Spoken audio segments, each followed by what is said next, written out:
Random House Audio presents Blossom Street Brides, a Blossom Street novel by Debbie Macomber. Read for you by Cassandra Campbell. Dear friends, weddings are magical, aren't they? There's such joy, excitement, and anticipation with weddings. The brides are beautiful and the grooms are nervous and excited. It's a gathering of family and friends for a celebration of love and life. I always tear up at weddings. I can't help myself. Little wonder I enjoy writing about falling in love as much as I do. Our daughter was married last summer, so as I was writing Blossom Street Brides, I was involved in the planning of Jody and Greg's wedding. I wrote their vows and sniffled through the ceremony, which took place on a beach on a glorious July afternoon. This story is an invitation for you to attend a wedding, and my wish is that you'll listen to this book with the same anticipation and pleasure you would if you were personally acquainted with the bride and groom. As always, publishing a book is a team effort, and I want to be sure to acknowledge the talented team of professionals I work with at Random House. To mention each by name would require another book. Jennifer, Shauna, Susan, Kristen, to mention just a few, work tirelessly to publish the best books possible. I want you to know how grateful I am for your talent and dedication. A special note of appreciation to my agent, Teresa Park, and her incredible staff for managing the details of my complicated career. And last, I would be remiss if I didn't mention my own team, who so diligently strive to keep my head above water and me on deadline. So thank you, Renata, Adele, Wanda, Heidi, Carol, Katie, and Brittany, for giving me the opportunity to do what I love most, and that's right. Some of my best ideas come from my readers. Leanne McGinnis wrote to tell me about street knits in New Brunswick, Canada. I loved the idea so much I incorporated it into Blossom Street Brides. Thanks, Leanne. So, my friends, roll out your Sunday best.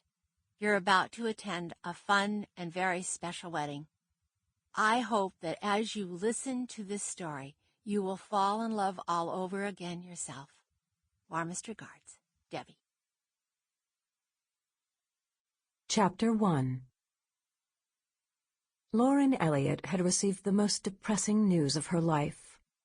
Her sister was pregnant. Her younger sister.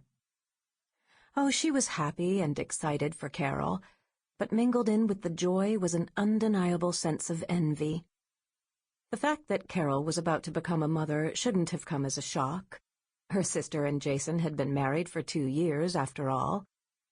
Lauren loved her sister, and Jason would make a wonderful father.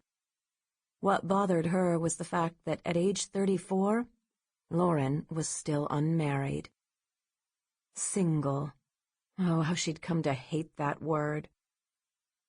Walking down Blossom Street, Lauren buried her hands deep into the pockets of her fawn-colored rain jacket.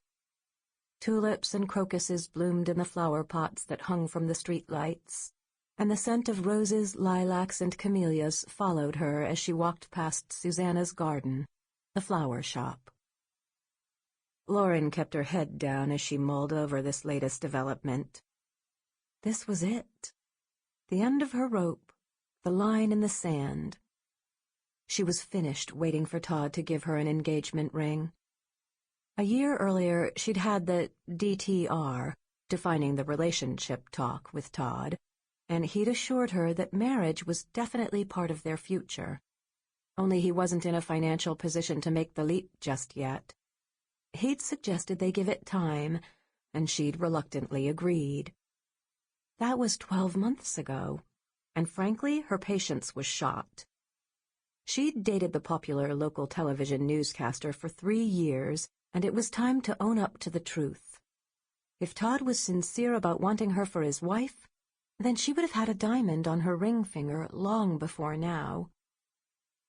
Clearly, Todd enjoyed their relationship just the way it was, and in some ways, so did she. Todd was fun and smart, and she liked being with him. Because of his job, Lauren frequently accompanied him to high-profile Sample complete. Ready to continue?